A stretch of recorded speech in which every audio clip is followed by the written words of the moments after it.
Bonjour, je m'appelle Marie Moncada, je suis postdoctorante au Centre d'études européennes et de politique comparée à Sciences Po et je travaille sur le projet européen Bridges.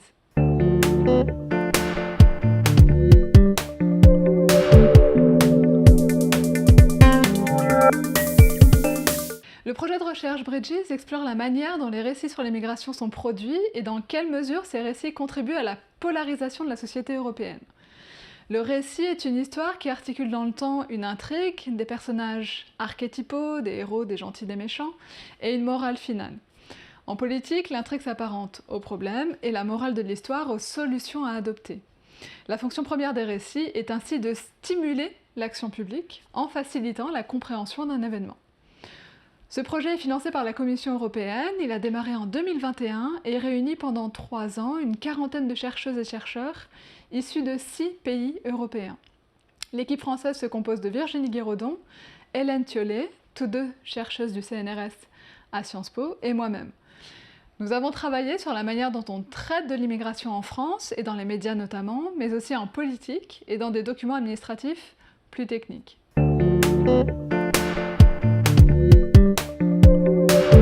Alors les résultats que je vous donne proviennent d'un rapport qui est disponible en ligne sur le site du projet. J'ai comparé la presse écrite nationale et locale, les journaux télévisés de TF1 et France 2 et Twitter. Cette analyse a été complétée par des entretiens avec des journalistes. Pour ce faire, j'ai sélectionné avec Virginie et Hélène 3 événements. Les traversées illégales du tunnel sous la Manche qui ont connu un pic médiatique en 2015 dans un contexte de crise migratoire en Europe. La polémique du burkini de 2016 qui a été lancée par plusieurs arrêtés municipaux anti-burkini. Et enfin, l'attentat dans la basilique de Nice de 2020 qui a été commis par un jeune Tunisien arrivé illégalement en France seulement 2 jours avant son acte. Quels récits sont transmis dans les médias pour ces 3 événements? Tout d'abord, en ce qui concerne les traversées illégales du tunnel sous la Manche, la presse écrite et la télévision tiennent un discours comparable. Elles insistent sur les moyens déployés pour sécuriser le site. Elles mettent aussi l'accent sur les migrants décédés lors des tentatives d'intrusion, mais ces décès sont donnés de manière numéraire. La presse écrite et la télévision ne s'attardent pas sur le profil des victimes. Enfin, Twitter défend une position anti-migrant. Concernant à présent la polémique du burkini, les 3 types de médias ont des discours différents. La presse écrite établit un lien entre le burkini et le terrorisme, et cela se retrouve en entretien avec les journalistes pour comprendre l'existence de cette polémique. Twitter réaffirme pour sa part sa position anti-migrant. Quant à la télévision, elle insiste simplement sur l'existence d'une controverse politique et juridique en présentant les arguments pour et contre.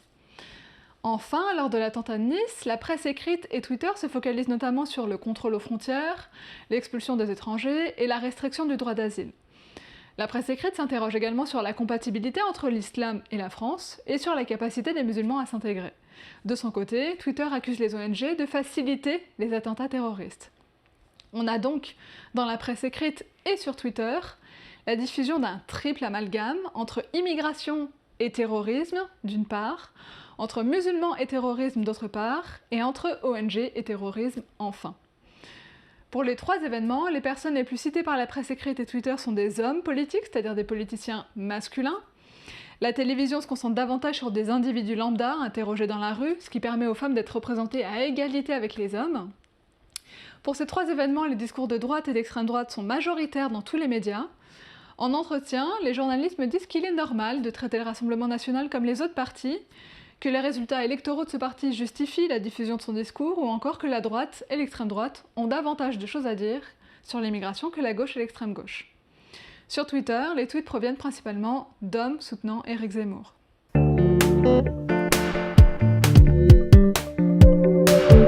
Marcello Maneri, qui est sociologue à l'université de Milano Bicocca, a comparé les résultats de mon rapport avec ceux de 5 autres pays, l'Espagne, l'Italie, le Royaume-Uni, l'Allemagne et la Hongrie. Tous ces rapports ont suivi une même méthode. Ils ont analysé le traitement médiatique du terrorisme, des traversées de frontières et des débats sur l'intégration. Ils sont aussi disponibles sur le site de Bridges. Marcello Maneri montre que pour les 6 pays, l'immigration est présentée dans les médias comme un problème mais non comme une solution.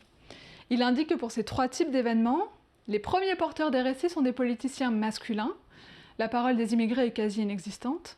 Il fait également le constat d'une surreprésentation des politiciens de droite et d'extrême droite, car ces derniers ont une histoire simple sur les gentils et les méchants et les solutions à adopter.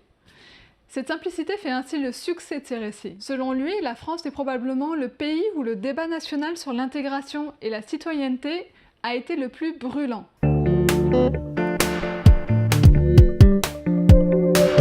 Dans ce travail, j'ai constaté que Le Figaro et Twitter propagent des discours de haine envers les immigrés et les musulmans.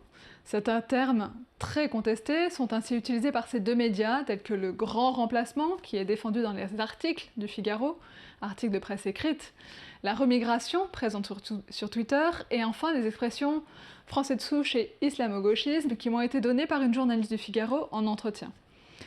Le travail que j'ai mené peut donner des pistes pour contrer ces discours de haine. Voici 3 exemples. Premièrement, d'après les entretiens, il semblerait que les minorités ethniques soient peu représentées chez les journalistes de presse écrite notamment. Des rédactions plus diverses pourraient contribuer à réduire les discours négatifs qui sont portés par la presse écrite en général.